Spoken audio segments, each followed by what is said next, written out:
Oops. What is that? Yay. Hello. Welcome to week 3.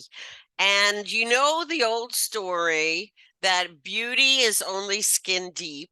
Well, you're about to learn how deep that really is, because we're not talking about just some superficial beauty. You all are beautiful, and everybody is beautiful. You know what? I don't say this because it's politically correct. I truly value the differences in all of the people. And I find that the different ways their skin, their integumentary system, the largest system in the entire body, the largest organ system is the skin. Wouldn't you think dermatologists would be more respected? But no. And this is why the integumentary system includes more than just the skin. It includes your hair. Well, not only here, but wherever you might have hair. And it includes your nails, fingernails, and toenails. It includes your glands. Did you know that? Glands and your nerves. Now, this is not the entire nervous system, but your skin has nerves in it, and you're going to see that in a minute. And your glands, for the most part, your glands belong to the endocrine system, but they are also part of the integumentary system when they interact and function as part of the skin. So let's take a look at a picture. Look how deep your beauty is. Oh my gosh. All right, now look on the right side of the screen, and you see the very top part, and a little bit below that is the epidermis. And then the next part is the dermis. That's the lighter pink.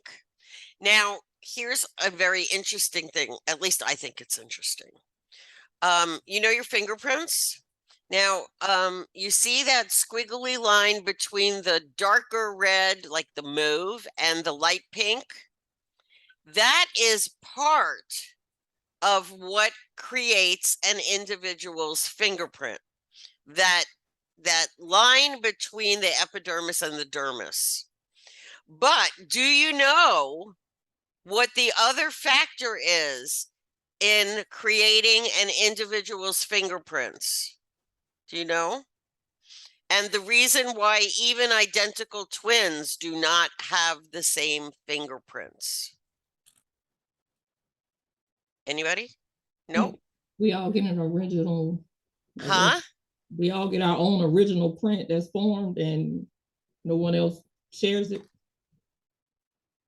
Well, no, in identical twins, everything is identical, except here is the additional factor that creates your fingerprints, and why they are unique only to you is, in addition to that squiggly line between the epidermis and the dermis, the fingerprints are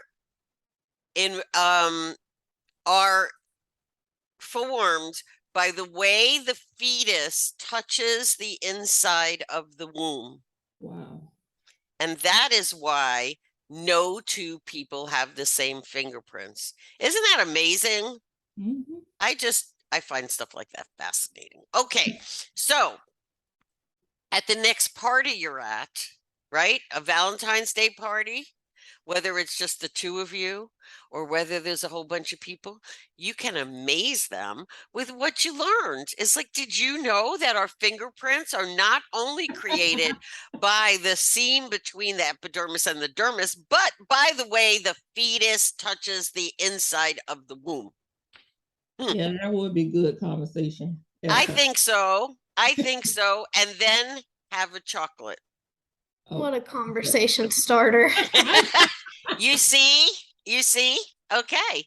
And there will be nobody in the room who could challenge that, not only because it's 100% true, because nobody will believe that you know this. See, that's knowledge. That's okay. Moving on. All right. Now, this is one of those things, and we've talked about it a little before, and you're going to see it a lot, is you'll notice the next level below where the adipose, the yellow is the adipose, which is a much nicer word than fat, but that's what adipose is fat, sorry. And you notice it's called the hypodermis. Now, you've already learned, right? The prefix hypo means below. And dermis is, so yes, it's below the dermis.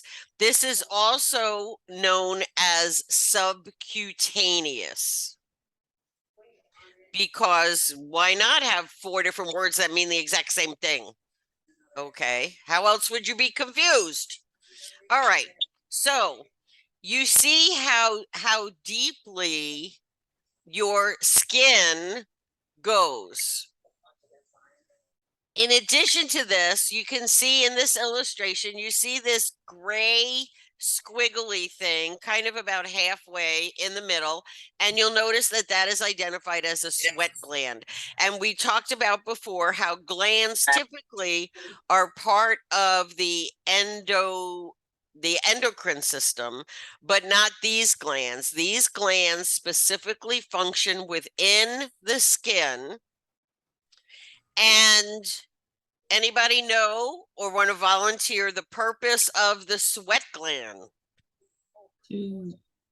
What's the word? We're supposed to get rid of our waste in that shape, form, fashion, whether it be sweat or however, but that's a very logical thing to say, but actually the whole purpose of sweating is temperature control of your body. Okay? The sweat is designed to release that fluid to cool your body off when you're hot. Okay. It doesn't necessarily work out well if you're in menopause and you have hot flashes or perimenopause or postmenopause, because they never stop.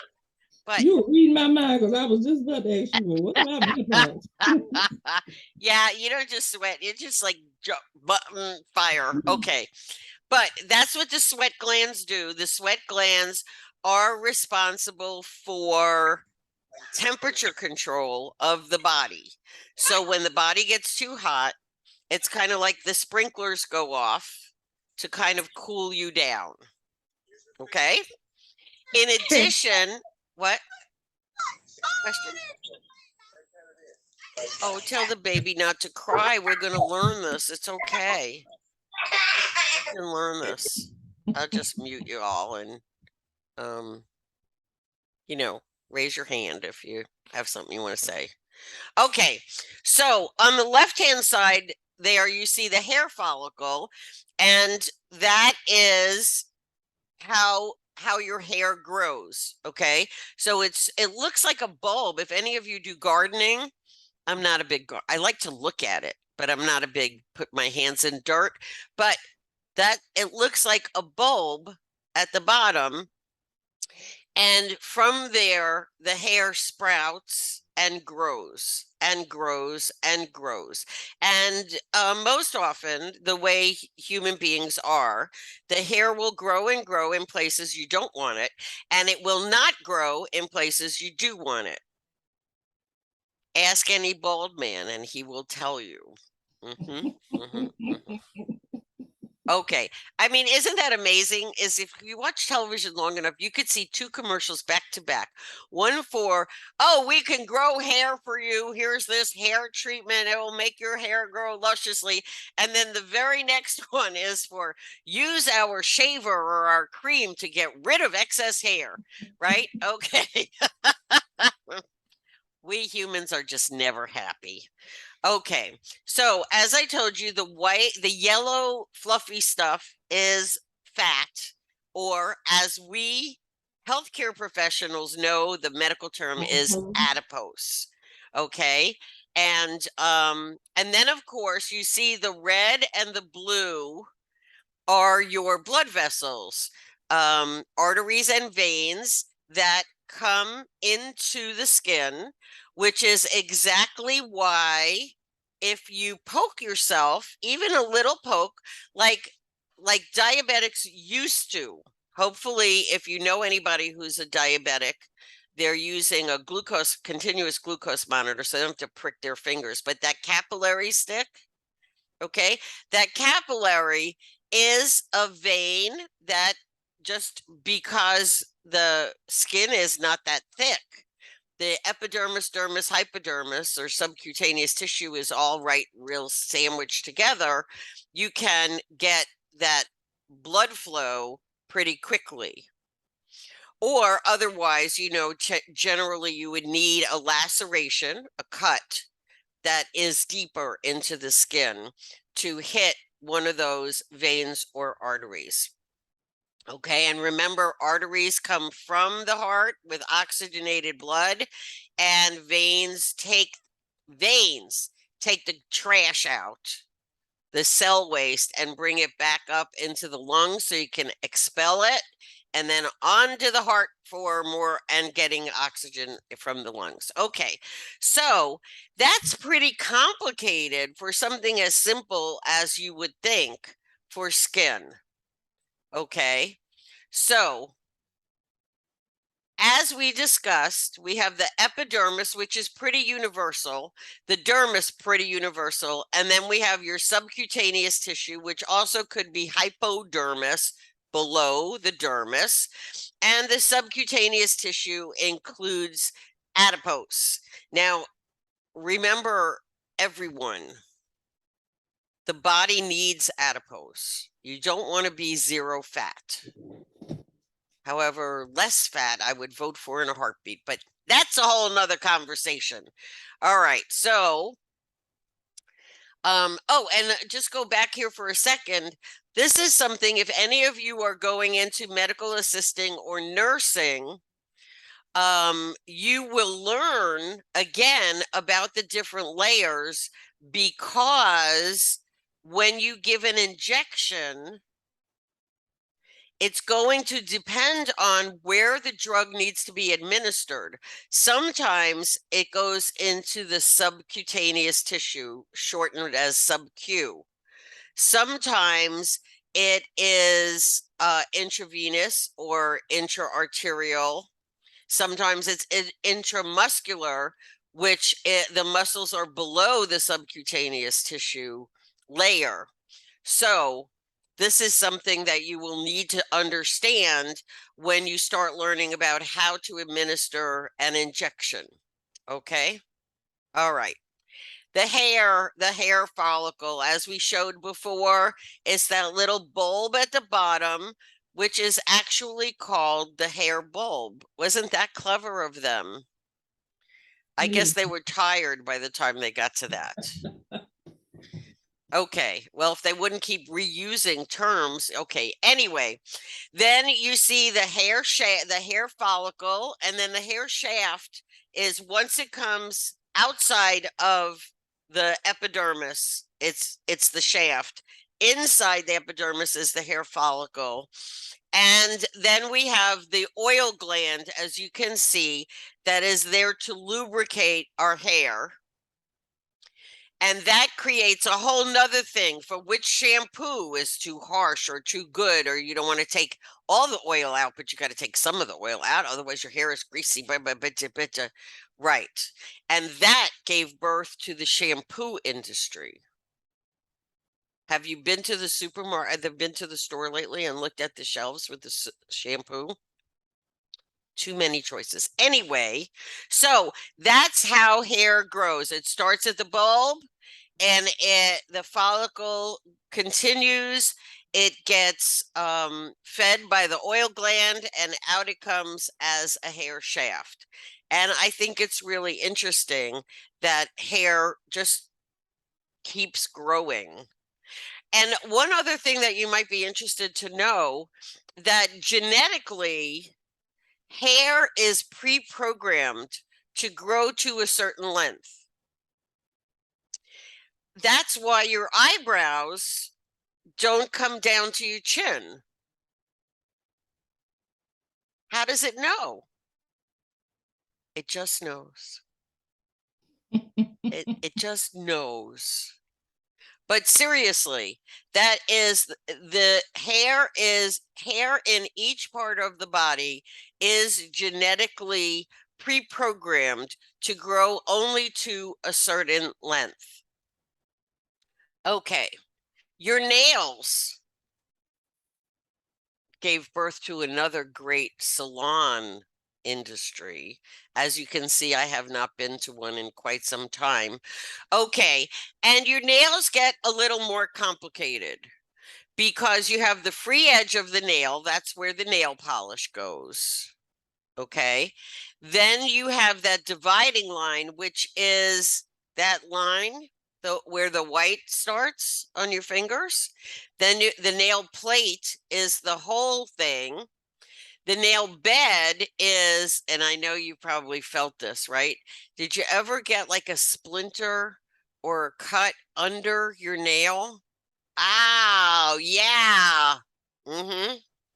Okay.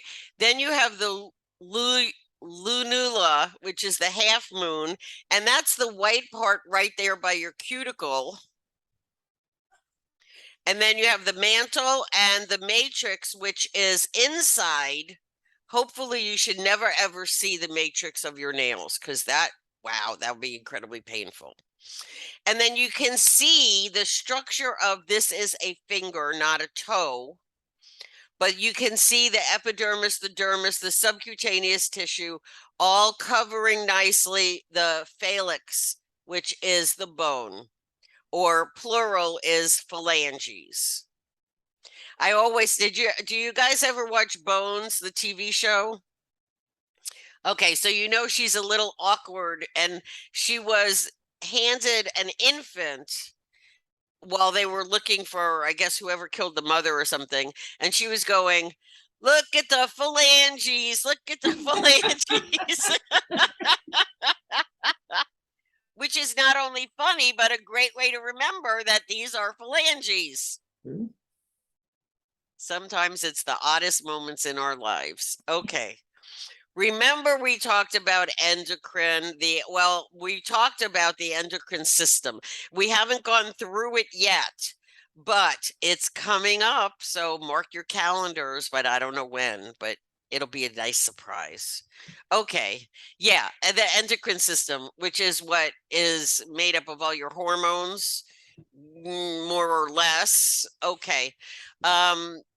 But what you may not realize is there are two types of glands. There are endocrine glands, which are the glands that work within the body, and exocrine glands, which expel that sweat. So sweat glands are exocrine, and you can remember this by endo. Okay, here we are at these prefixes again, right? Endo, E-N-D-O, means to go in, all right? And maybe you know somebody who's had an endoscopic procedure. Okay, so endo, and so it's going to come up not only in diagnoses, but also in procedures. Endo, the prefix meaning within, to go inside. Okay, now exo is to expel out, as you can see in this cute little illustration, which I did not draw. Okay, so you can remember that exocrine glands produce outward. So that's your sweat glands, your lacrimal glands, your salivary glands, mammary glands, if you're pregnant. You know, the mammary glands are also known as boobies. That's not the technical name. And then your digestive glands, which just provide all kinds of endo and exo things in the stomach, the pancreas, and the intestines.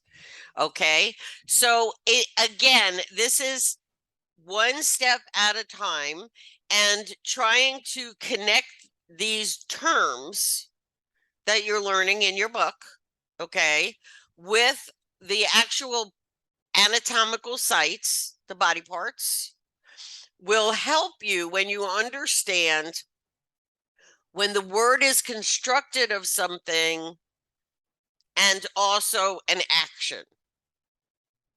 Okay, so it's not just a term. All right, so what do I tell you every week? And I will continue to tell you this every week. Review, review, review. This is not something for you to memorize. You can't memorize it. There's too much. So take it one step at a time. Please use a medical dictionary. And I told you Amazon has one less than $10. I suggest a paper book, so it's always right by your side. So whenever you come up against a word that you don't know what that means, you never heard of that, or I think I know what that means, look it up. By the fifth time you look up the same word, it'll be stuck in your brain. And then the next thing you know, you'll be spouting medical terminology like nobody ever knows. And if you have a question, if there's something you're not sure about, would you please email me? Okay. And I will tell you, I don't think I told you this story yet, but I might be repetitive also. A wonderful moment in my life. My father, at the age of 90, was in the ICU. And my mother, who was 88 or 87, and we're standing at the foot of my father's bed. And a couple of his doctors come in. When you're that age, all of the body systems, but we got a couple of the doctors together, and we're talking about his condition and his prognosis and everything like that. And my mother was a social worker, so she wasn't uneducated in medical things. She worked in a hospital. And we finished the conversation, and the doctors leave, and my mother turned to me and she said, "How did you just have that conversation with them?" They didn't say anything in layman terms. That's right. That's exactly right. And I said, well, at the time I was focused on medical coding and billing. And I said, to be a good medical coder, I have to understand medical terminology and doctor language. And she was so proud of me. And I mean, to have your mom say, "How did you just have that conversation?" It's like, well, education, Mom, you paid for it. Okay. But the fact is, and I'm sure I've told you this, and I will continue to tell you this, is what you learn here is not only for your future career, it's also for your own self and the people that you love, the people who you will advocate for at the doctor or in the hospital. And honestly, being able to advocate for my parents was a wonderful gift that I could give them, just like they cared for me when I was an annoying little child. I'm sure I was. They never said that, but I'm sure I was. Okay, so this is my email address. Remember, it is not the one on the class list. If you use class list to send me an email, it will go to one of the rings of Saturn, and I will never see it.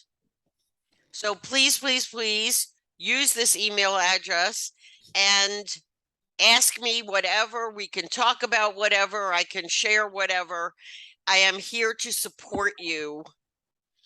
And then we can all be happy and healthy in our beautiful skin. What do you say? Okay? Yeah, I got a question. Yes.